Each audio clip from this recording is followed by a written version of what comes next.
Hi, I'm James Fry. I'm the Regional General Counsel for the Brambles companies in America. Today we're going to be talking about respect in the workplace. I have the privilege of having two esteemed speakers today. The first is Kevin Shaughnessy. He's a partner with the law firm Baker Hostetler.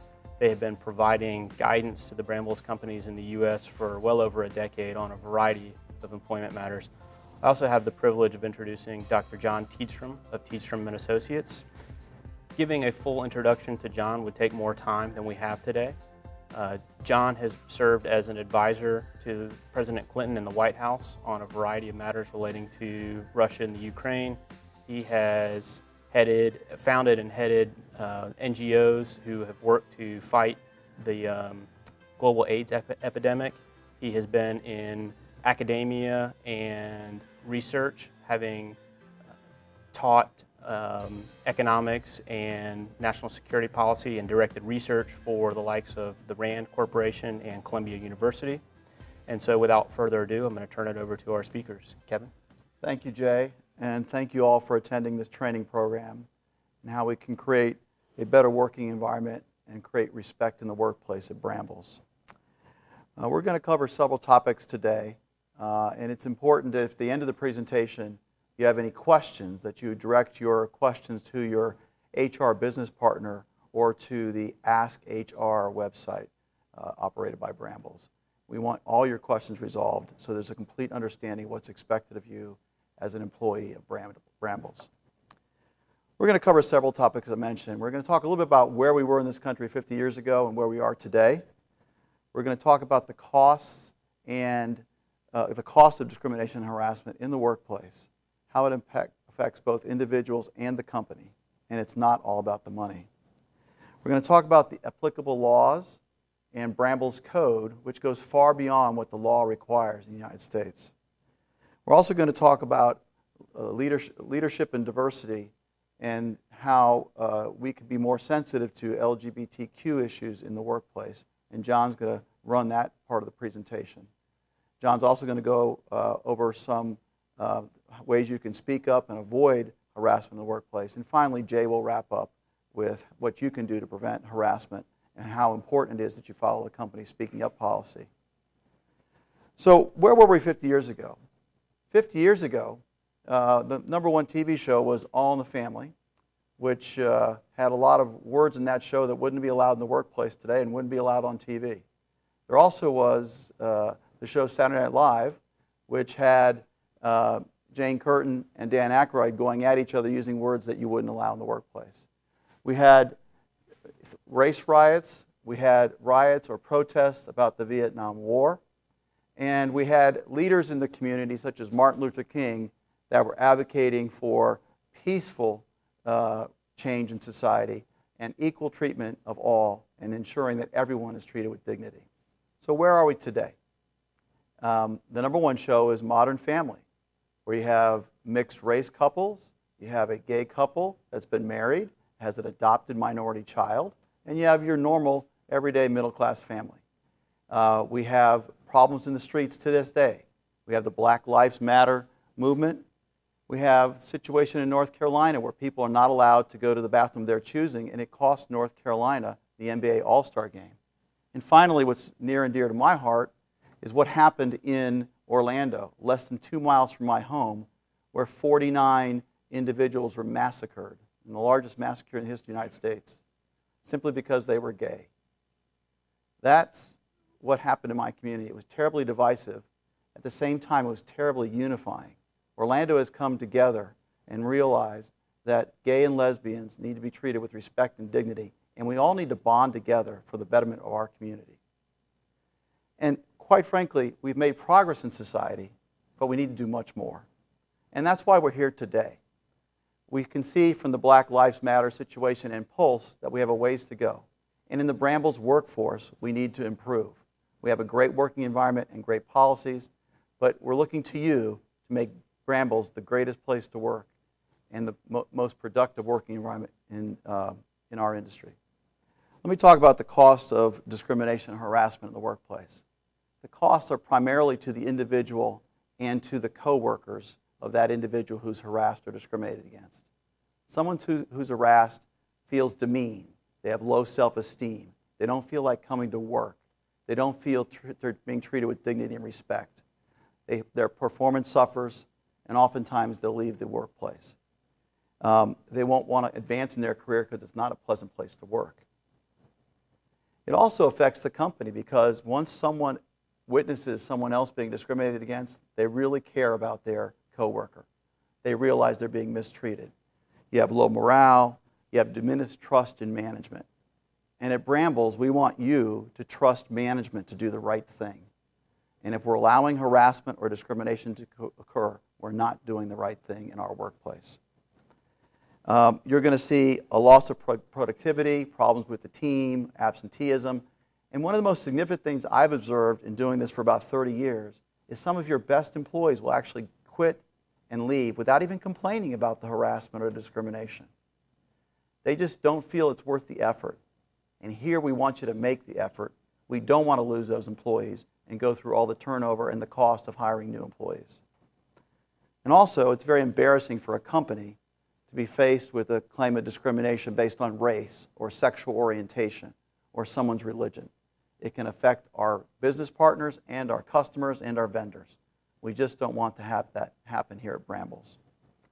And finally, lawyers and experts in cases are very expensive, and those costs can detract from the company's performance and affect the company's ability to function well and meet all of its budget goals. So there's several laws that apply in Brambles' workplace. The federal laws cover many different areas. First is Title VII of the Civil Rights Act of 1964. Everyone refers to it as Title VII. And it seeks to prevent discrimination in the workplace based on an employee's race, gender, national origin, or religion.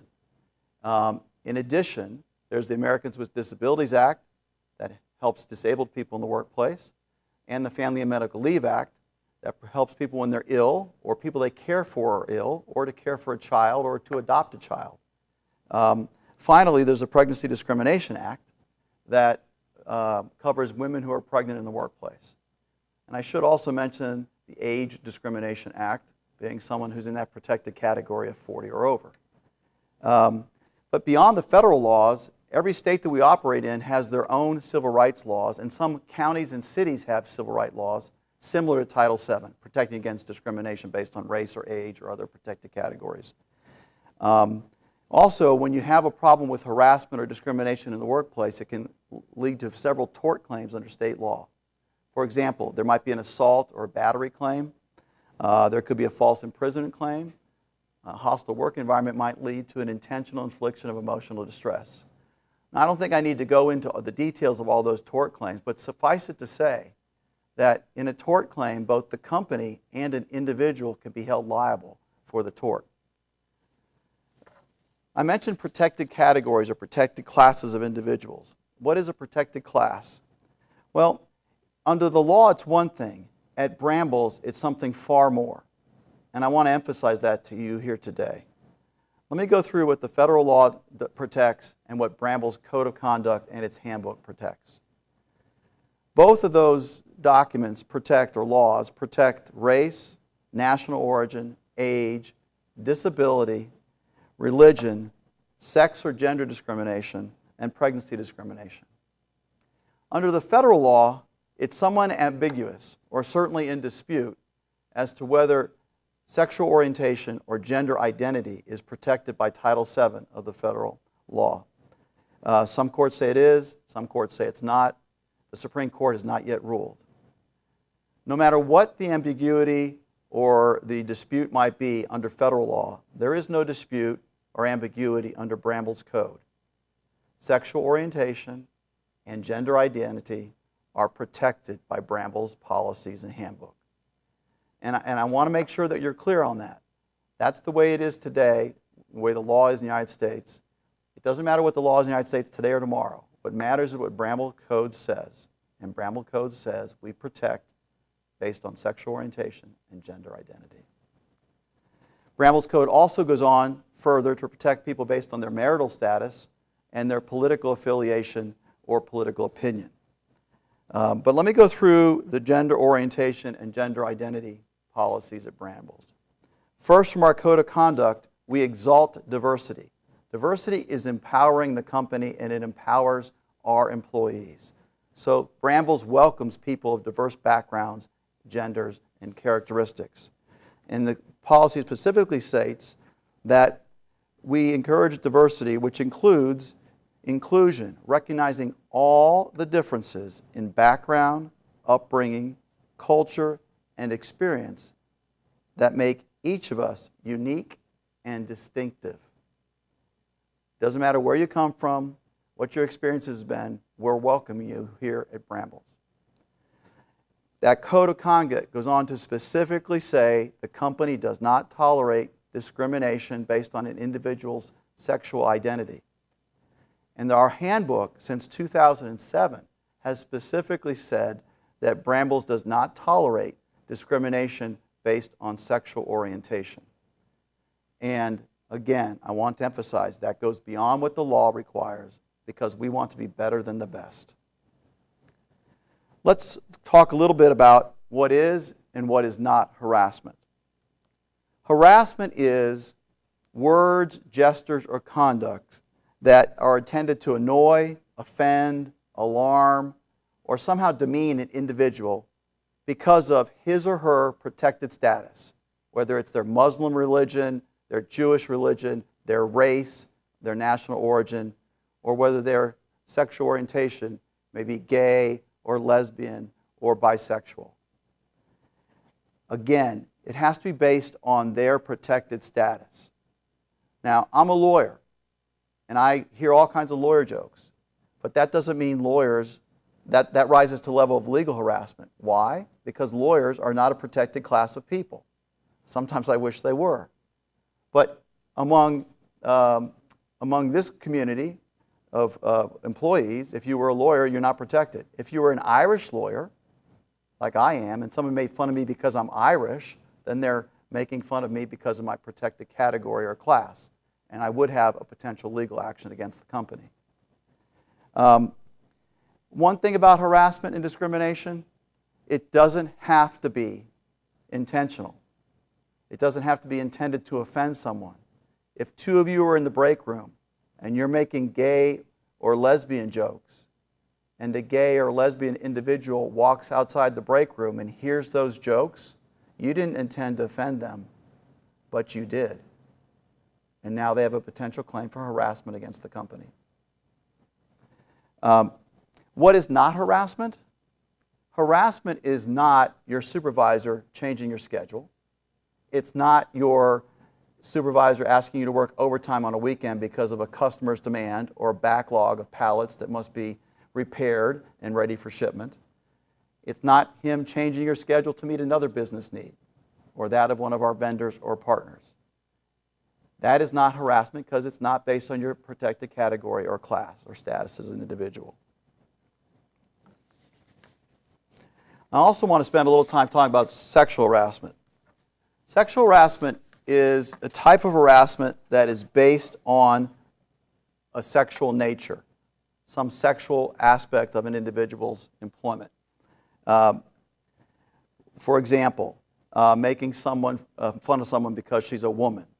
And here at Brambles, making fun of someone because she's a lesbian. That's a form of sexual harassment or sexual orientation harassment.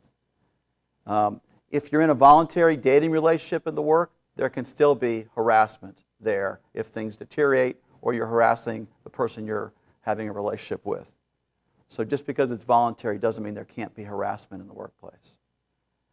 There are two types of harassment, one of which we don't see very much anymore, and that's called quid pro quo harassment.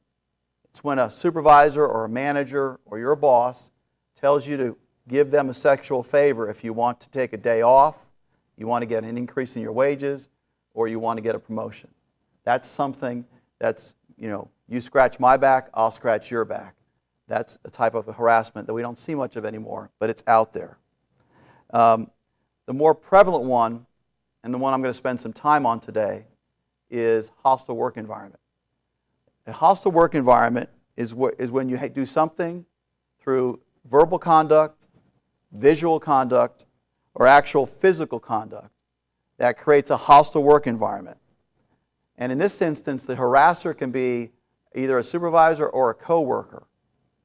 So as you all sit out there today, you could create a hostile work environment for your coworkers. And we're going to go over that in some detail. Let me give you an example of some physical types of harassment. Touching someone inappropriately in their sexual areas or private areas, fondling someone, accidentally brushing up against someone in a sexual manner. Those types of things are physical things. But it can get more serious than that. You could have a physical assault or a sexual assault in the workplace, and that certainly would rise to the level of sexual harassment. Bullying. Bullying is one of the more significant things I see increasing in the workplace nowadays. People are being bullied because they're Muslim, because they're older, because they're gay. And that type of bullying rises to the level of harassment when it's severe and pervasive, and it's something we don't want to tolerate. And I want to stop here for a second. I keep on talking about legal harassment and maybe not legal harassment. We don't want any harassment in the workplace at Brambles. We don't want one joke about a gay individual or one joke about someone's religion. We don't want someone harassed one day because they're African American or they're Hispanic. We don't want any harassment in the workplace.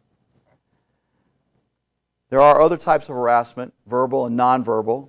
Obviously, racial slurs are not to be tolerated in the workplace. Off-color sexual jokes, racial jokes are totally inappropriate in the workplace. Referring to someone as doll or honey in a derogatory fashion or even in a kind fashion can create a problem. If you think you're being called something inappropriate, a nickname or an inappropriate name, let your manager know. Go to the speaking up policy, speak to HR. We don't want anyone treated differently or called offensive names.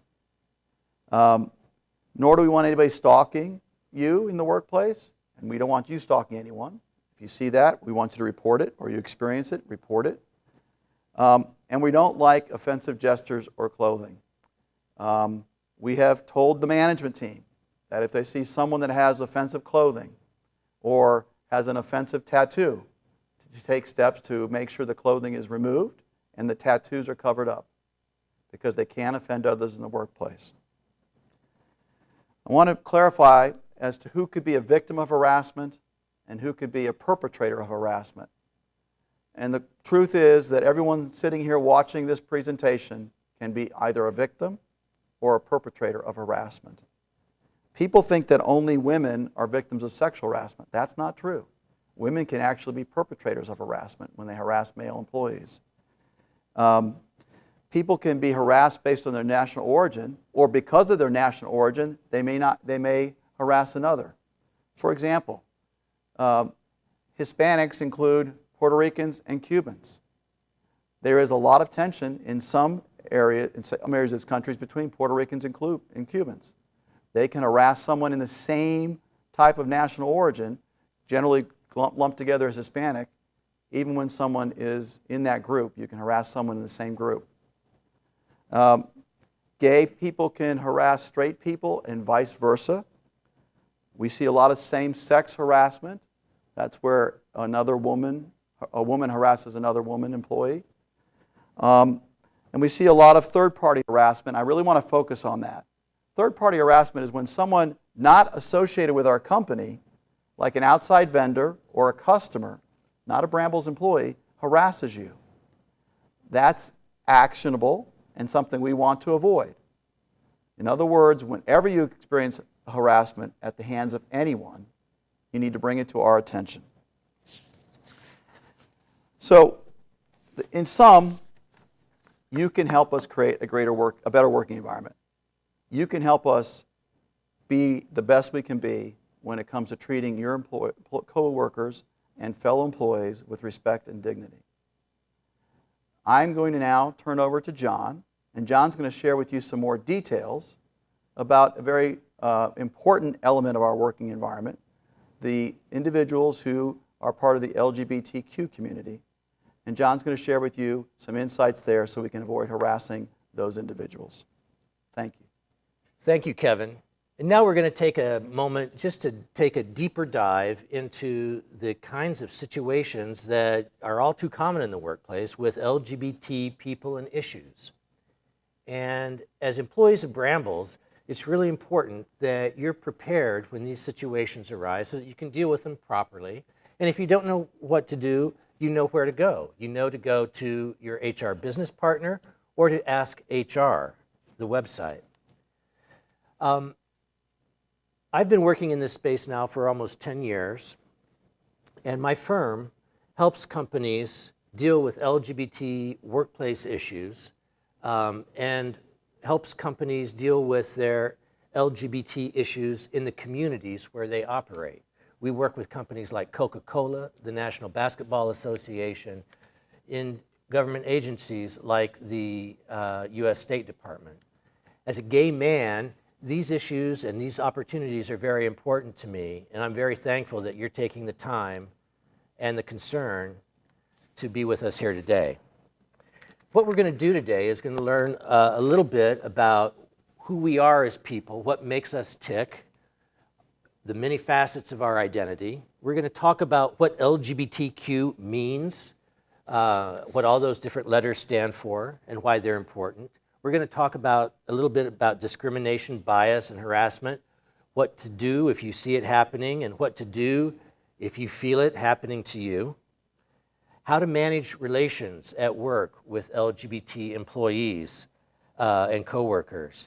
And then we're going to explore a little bit about this tricky world of microaggressions and unconscious bias. LGBT people can be discriminated against in any number of ways, just like everybody else. Anytime that an LGBT person is not hired or is fired, is not promoted or is demoted or not given a raise, based on his or her sexual orientation, gender identity, or gender expression, that's discrimination. And if you feel that, or if you see that happening to somebody else, it's important that you know what it is and that you know that there are avenues to pursue within Brambles, because Brambles doesn't tolerate that type of behavior in any situation.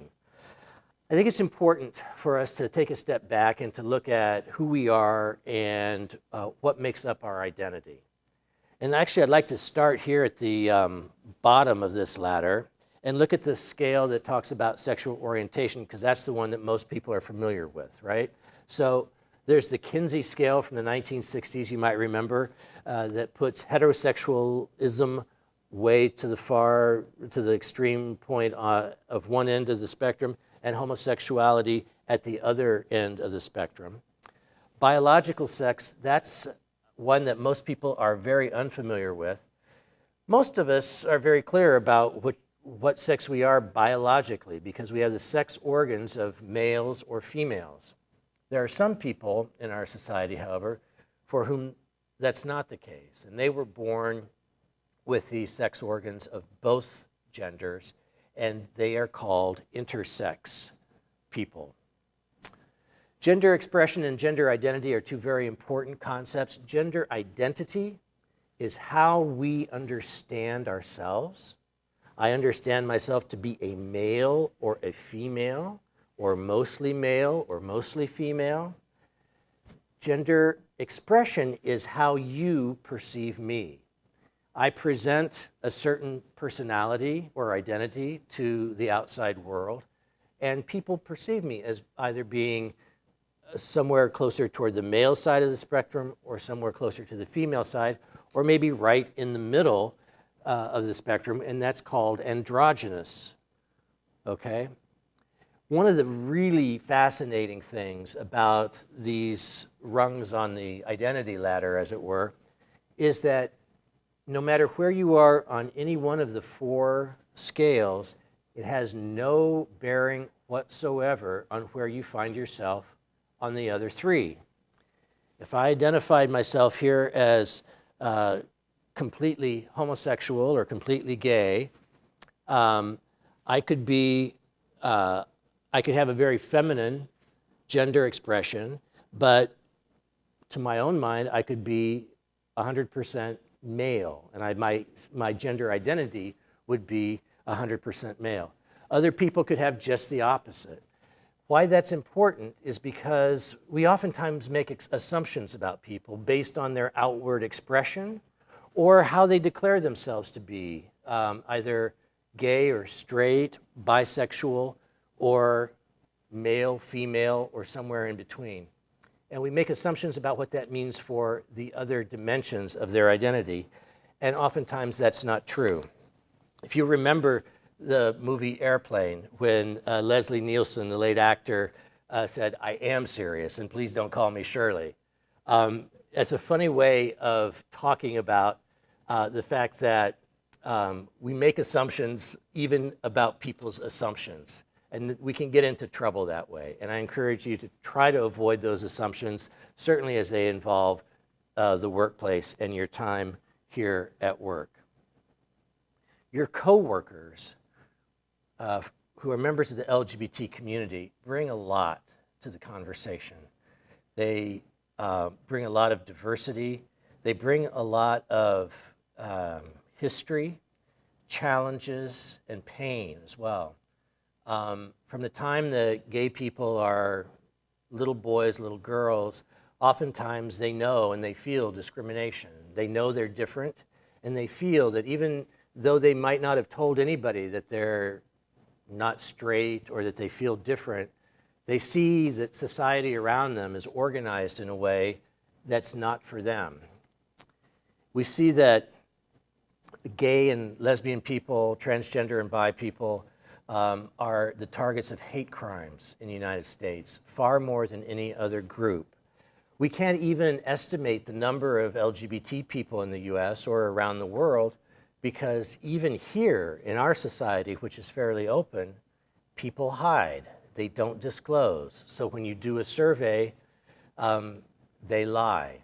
And either they won't tick off the box that says member of the LGBT community, or they proactively declare that they're a member of the straight community.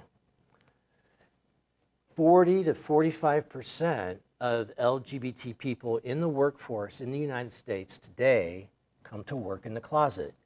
So there could be, out of 100 people in the room, some percentage, say 5% of those people, 6% LGBTQ perhaps, and more than a third, maybe as many as half of those people are in the closet.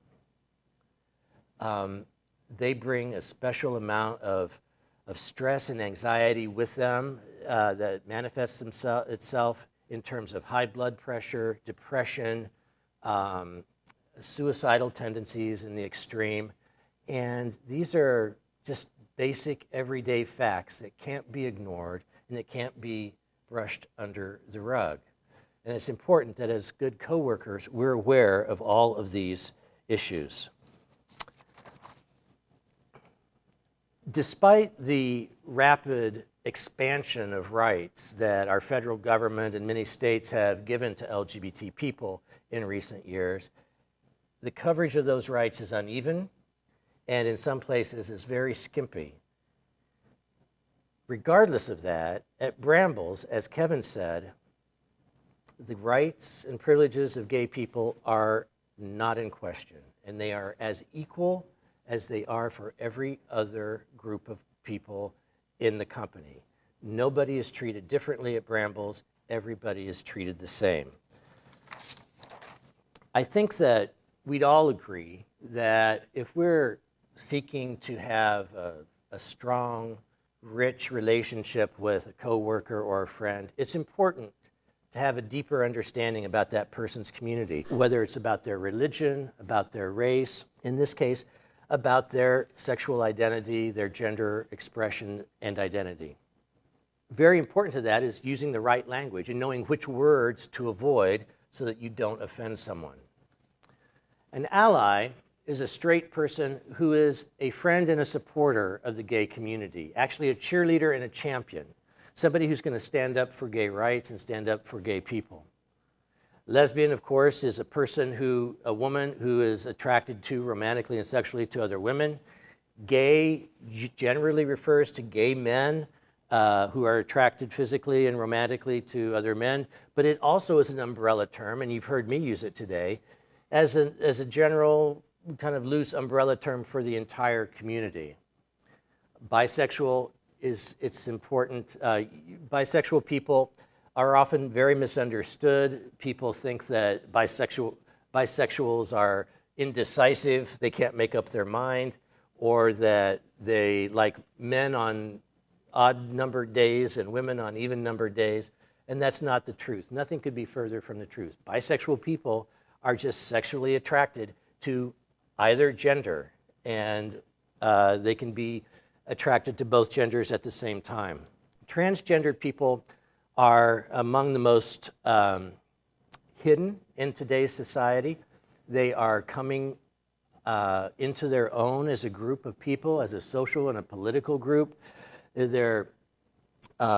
Transgender refers to people who identify with a gender that is not the same as the gender they were assigned at birth. Okay, it's an umbrella term that includes many different types of people or many different ways of practicing or relating to that other gender. A transsexual is very important to kind of single that term out because it's often confused with transgender.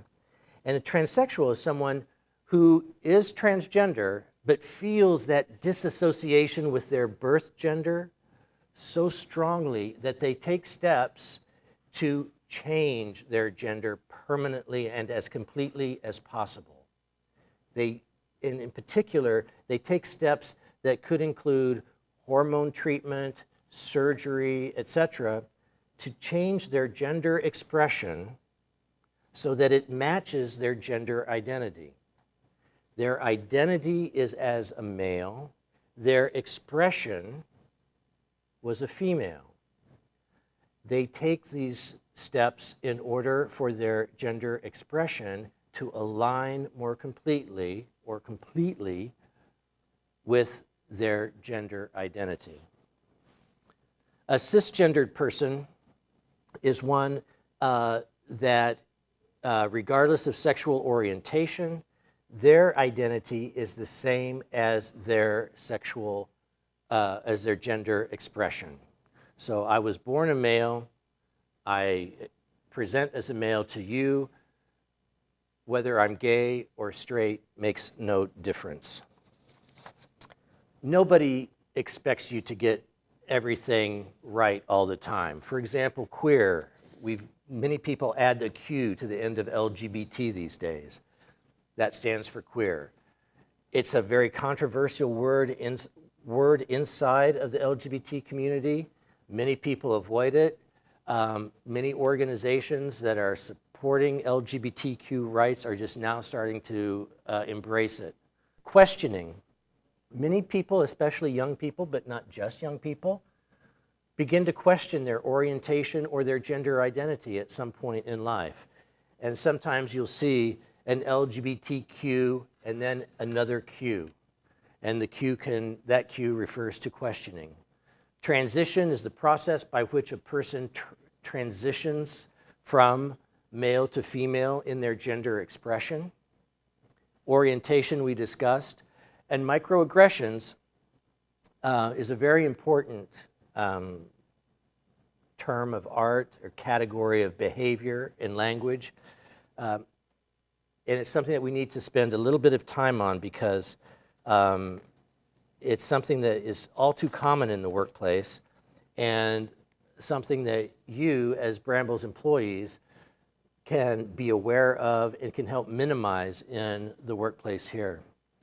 Microaggressions are everyday slights or abuses or affronts and insults that we make without sometimes even intending to hurt someone else's feelings or to cause someone else discomfort or pain. In order to detect them, you have to be really in tune with what's going on, and you have to be an active listener. Okay? Left unchecked, these small microaggressions can balloon. They have a cumulative quality to them, and they can balloon into harassment. They can create, left unchecked, they can explode or overflow into a situation in which a hostile workplace is created. And there's a fine line between microaggressions and bullying or harassment, which can be crossed if the microaggressions aren't caught and nipped in the bud. Here are some examples of microaggressions. If I said to a person of color, hey, we're all equal, I'm cool. When I look at you, I don't see someone who's of a different color than I am. Some people could say, wow, John's a good guy and he's dealt with any racist tendencies that he might have.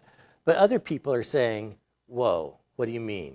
I'm African American, I am different than you are, and by saying that you don't detect or you don't recognize any difference, you're kind of denying my whole existence and the existence of my entire race. And at Brambles and at other companies that are advanced in diversity and inclusion, one of the things that we like to emphasize is that diversity means celebrating the differences among people. It means treating people equally and with respect across the board, but that doesn't mean denying us what makes us special, what makes us different. For example, it wouldn't be right to say, hey, I've got gay friends, and that means that homophobia doesn't bother me. To the contrary, what I would like to hear is that I've got gay friends, and I know that homophobia is a problem. Do you ever want to talk about that? Using he or man as a substitute for everybody, as in all men are created equal in that great document that was signed by all of our founding fathers, it sends a signal to some people that women are invisible and irrelevant. I'm not homophobic, I have gay friends. It sends a signal that, hey, these people don't really understand my reality. Having a meeting like this without a gay person taking part or leading it is another microaggression that signals that these issues aren't important enough to invite a gay person to participate. Asking a lesbian, who's the man in your relationship, is just not good practice. It signals to everybody that lesbian relationships are not valid, that relationships without men, that don't include men, generally are not valid. Asking a trans person, what's your real name? Or where are you in your transition? These are examples of people not appreciating the identity and the values and the priorities of someone as they are and not accepting people for who they are. Now I'm going to turn things back to Jay, who's going to walk us through a situation that is very common and that could easily happen here at Brambles. And thank you very much for your time. Again, if you have any questions, talk to your manager, your HR business partner, or go to askhr.com. Thank you. Thanks, John. So right now we're going to run through a little hypothetical just to show you how this stuff plays out in real life. Your coworker Mary comes to you and tells you that her supervisor continually tells her off-color jokes, makes sexually suggestive remarks, and shows her pictures from a Victoria's Secret's catalog while asking what she thinks of the outfits. He also says that Mary is not like some of the, quote, dykes who work on the floor. She confides in you that she is very offended by the conduct, but is scared that she will lose her job if she says anything. She also asks you not to tell anyone because she would be very embarrassed. What do you do? This conduct is obviously unacceptable. It goes against everything that we stand for at Brambles, and you have to report it. You can report it to your HR manager or HR field representative, or you can report it through our Speak Up hotline.